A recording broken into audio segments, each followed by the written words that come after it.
Un'ora per trasportare su 2 carrelloni la campata centrale lunga 60 metri e dal peso di 250 tonnellate. Sistemarla al centro della carreggiata e ruotarla di 90 gradi. 2 ore per sollevarla da terra grazie ai martinetti idraulici e agganciarla alle pile. Con un'operazione millimetrica telecomandata a distanza con un joystick, il nuovo cavalcavia di Teglio Fratta è stato varato nel corso di una notte tra sabato e domenica scorsi. Un varo inedito perché è stata utilizzata una nuova tecnica mai sperimentata prima d'ora durante le fasi di costruzione della terza corsia, senza l'apporto di gru.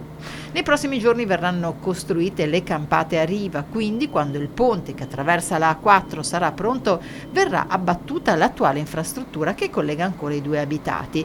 Il primo sublotto del secondo lotto, Albisopoli-Porto Gruaro, accelera dunque grazie alla posa della prima opera sopraelevata dell'autostrada. Più complessa invece si è rivelata la spinta dell'ultimo scatolare idraulico del cantiere sottostante alla sedime stradale a causa delle avverse condizioni meteo della notte. La pioggia caduta fino alle prime ore del mattino ha ritardato gli scavi e quindi la riasfaltatura dell'autostrada.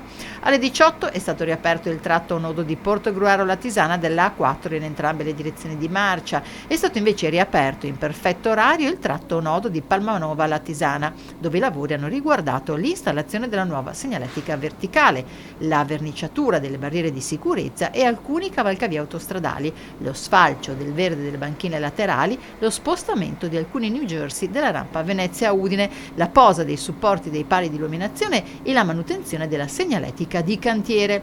Non solo terza corsia, però, la rete autostradale di autovie è interessata in questi giorni da alcuni lavori di manutenzione e risanamento della pavimentazione.